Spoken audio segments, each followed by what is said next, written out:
Any mechanics in the room? Any mechanics in the room? Anybody know? There you go. So those of us that aren't mechanics, could you explain to us the dangers of driving a vehicle that is out of alignment, that the front end's out? You're not going down the straight path like you should. You're off left or right, you're off the path. You'll prematurely wear out your parts, your front end parts. Okay. Hard to keep. So here's a mechanical. Hard to keep on the straight and narrow. Anybody drive a car like that right now? Here goes see Michael. Here goes see Mike. Mike's gonna fix you up right now. So, in case you want to know, now my dad was that's what he did his whole life. He was a mechanic, and I could have cared less what he did. It shows now because I don't even know how to change oil in a car.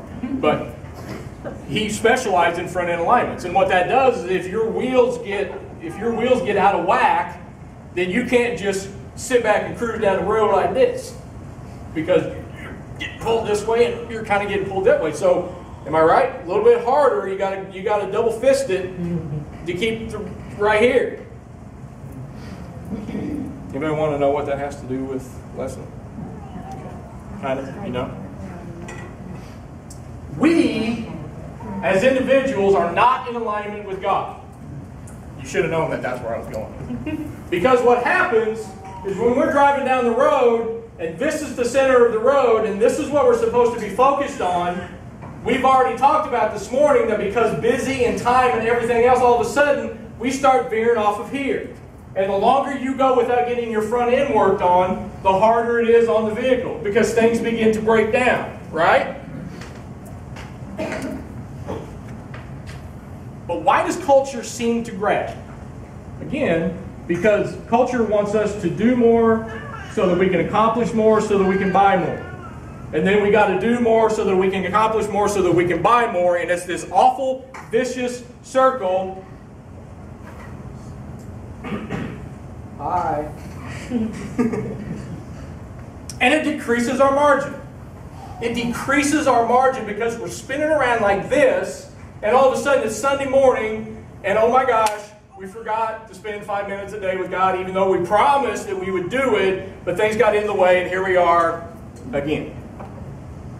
Here's what it looks like when you have no scheduling margin in your life. Here's what it cuts out. You don't have any time to help somebody. You have no time to serve people. You have no time to listen. You have no time to have your life interrupted by anybody at all, because that's your time. You have no time to rest. You have no time to relax. You have no time to reflect. And you sure don't have any time to spend quality time with God.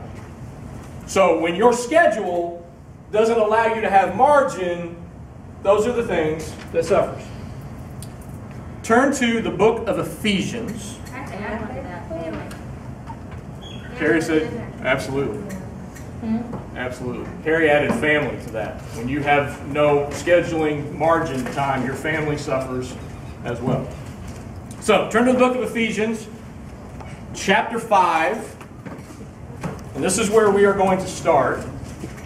Ephesians chapter 5, New Testament, halfway through. And I'm going to read from two versions, both the NLT and the NIV, because I like what they both say.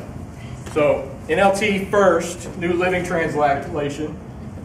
Chapter 5, verse 15 says, and this is Paul speaking, he says, "So be careful how you live, not as fools, but as those who are wise. Make the most of every opportunity for doing good in these evil days." The NIV says, "Be very careful then how you live, not as unwise, but as wise, making the most of every opportunity, because the days are evil.